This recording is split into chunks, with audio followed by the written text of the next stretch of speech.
أعوذ بالله من الشيطان الرجيم بسم الله الرحمن الرحيم وبه نستعين على أمور الدنيا والدين وصلى الله على محمد وآله الطيبين الطاهرين كل نفس ذائقة الموت صدق الله العلي العظيم. Ayuhat talabah kelas 2 Tamhidi, kita kembali bertemu alhamdulillah dalam pelajaran akhlak. Semoga antum semua dalam keadaan sehat walafiat, tidak berkurang apapun dari nikmat-nikmat Allah yang telah diberikan, dan semoga kita bisa menjaga nikmat-nikmat yang telah Allah Subhanahu wa taala berikan kepada kita. Ayuhat talabah, untuk pelajaran kita sebelumnya kita mengingat dulu apa pelajaran sebelumnya. Pelajaran sebelumnya kita telah mengatakan bahwasanya manusia ini memiliki 5 bagian. Yang pertama jasad, yang kedua an-nafs, yang ketiga al-aqlu, akal, yang keempat al-qalbu, yang kelima ar-ruh. Baik. Dari 5 pembahasan ini, dari 5 bagian ini, kita sudah bahas satu persatu, yaitu jasad ini sifatnya casing. Adapun nafas ini akan menjadi mahallu bahtina, yaitu yang akan menjadi pembahasan kita. Kenapa? Karena ilmu yang akhlak ini sebenarnya adalah ilmu tazkiyah. Tazkiyah itu apa? Tazkiyatun nafs, mensucikan nafsu. Nah, setelah kita bahas itu pelajaran yang sebelumnya. Hari ini kita akan membahas bersama-sama tentang an-nafsu. Baik. Naam, pembahasan kita tentang nafs, yang mana kita katakan sebelumnya, nafas ini awalnya positif, lalu kemudian lama-kelamaan menjadi negatif. Awalnya suci, lama-kelamaan menjadi ammaratum bisu, selalu mengajak kepada keburukan. Nah, yang mau kita tanyakan, mengapa hawa nafsu ini? Pertama, yang mau kita tanyakan, apakah hawa nafsu ini selalu mengajak kepada keburukan? Seperti ayat yang berbunyi Bismillahirrahmanirrahim, innan nafsa la'ammaratum bisu illa ma rahima rabbi. Artinya berarti Allah menciptakan sesuatu yang mengajak selalu pada keburukan. Apakah mungkin Allah menciptakan sesuatu keburukan? Jawabannya tidak. Allah Maha Adil, Allah Maha Sempurna, dan Allah sangat amat mustahil menciptakan sebuah keburukan. Lalu pertanyaannya, mengapa dalam Al-Quran disebutkan nafs ini selalu mengajak kepada keburukan? Thayyib.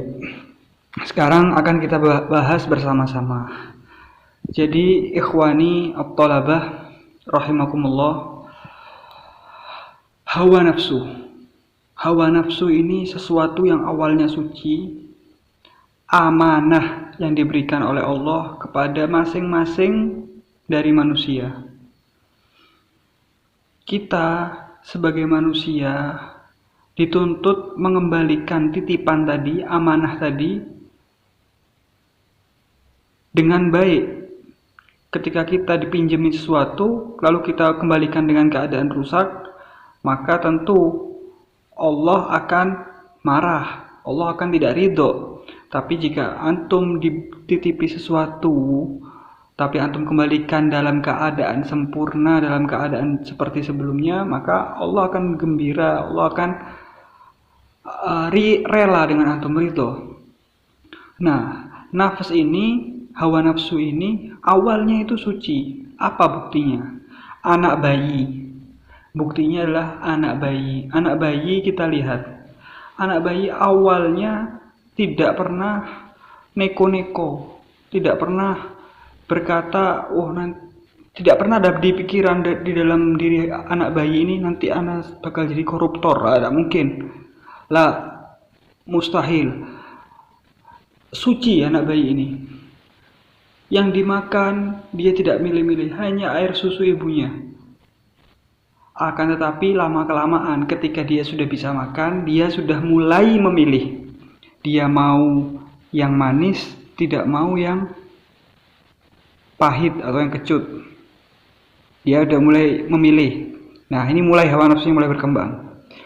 Lalu kemudian lama-kelamaan antum lihat anak bayi ketika digendong oleh orang lain, dia akan menangis. Dia meminta untuk digendong oleh ibu atau ayahnya. Kenapa? Hawa nafsunya sudah mulai merasa ini milikku. Jangan jauhkan aku dari milikku. Nah, inilah mulai berkembang hawa nafsu. Hawa nafsu ini nanti lama-kelamaan kita lihat anak bayi punya mainan. Punya mainan, ketika direbut oleh temannya mainan tersebut, dia akan menangis, marah, dan memukul-mukul contohnya. Nah, ini hawa nafsunya sudah mulai, kepemilikannya ini sudah mulai sampai ke tingkatan harus marah, harus berantem. Lama kelamaan hawa nafsu ini semakin liar sampai puncaknya si anak bayi tadi yang suci mulai suka sama lawan jenis, mulai melihat lawan jenis ini asik. Nah, ini masa-masa antum ini sudah mulai melihat lawan jenis ini asik, tahu ini cantik, ini enggak. Itu kalau sudah sampai tingkat ini, kata Allah, stop, jangan diteruskan. Stop sampai di sini. Jika antum lanjutkan ini, tidak antum sucikan, antum akan lebih liar lagi. Kata Allah di sini, stop. Nah, ini namanya apa? Waktu balik. Waktu balik itu baru kata stopnya dengan cara apa? Stopnya untuk mensucikan kembali dengan cara baru wajib sholat, wajib zakat, wajib puasa, dan lain-lain. Sebelumnya tidak diwajibkan. Anak kecil itu sebelum balik tidak diwajibkan sholat, tidak diwajibkan zakat, dan lain-lain. Jadi ikhwan, adanya syariat ini adalah untuk mengembalikan hawa nafsu kepada fitrahnya, kepada kesuciannya yang semula. Jadi antum sholat ini bukan untuk sholat, Allah tidak butuh sholatnya antum, tapi antum butuh sholat, karena dengan sholat antum bisa mengembalikan kesucian hawa nafsu antum. Begitu juga dengan zakat, dengan puasa, dan syariat-syariat yang lainnya. Jadi adanya syariat ini untuk mengatur diri agar kita tidak liar. Coba kita lihat contohnya, orang-orang yang tidak memiliki syariat atau tidak menjalankan syariat, dia akan liar. Seperti orang-orang barat contohnya, dia tidak cukup dengan wanita, lama-kelamaan akan LGBT, lama-kelamaan lagi akan tambah rusak. Dia sudah bosen tapi tidak ada yang ngerem. Nah, syariat ini adalah remnya. Kita punya remnya, yaitu syariat, untuk mengembalikan hawa nafsu ini ke semula. Jadi itulah pentingnya syariat, yaitu mengembalikan hawa nafsu menuju kesuciannya. Maka dari itu ikhwan, banyak orang aulia seperti Imam Khomeini, wali-wali yang lain, semua itu, kenapa mereka itu bisa seperti itu, bisa melakukan hal-hal yang seperti mukjizat, karomah itu ada. Mengapa? Karena hatinya, hawa nafsunya ini bersih, suci.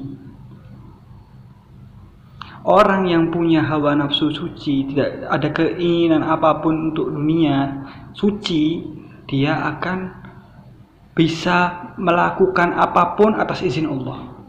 Karena Allah di hati-hati mukmin yang suci. Maka dari itu, sekarang pesannya antum sebagai remaja muslim dan mukmin khususnya, pecinta, antum sangat dianjurkan untuk mengembalikan hawa nafsu antum ke semula. Jangan sampai antum yang mengaku sebagai pecinta malah hawa nafsunya lebih liar daripada orang-orang yang bukan pecinta. Itu sangat miris sekali. Kita menangis, kita pukul-pukul dada, kita nangis di Asyura, kita pukul-pukul dada, tapi ternyata hawa nafsunya lebih liar daripada yang tak menangis. Artinya, ayo sekarang kita sama-sama mengembalikan hawa nafsu kita kepada fitrahnya, kepada kesuciannya. Naam, syukron. Wabillahi taufiq wal hidayah. Wassalamualaikum warahmatullahi wabarakatuh.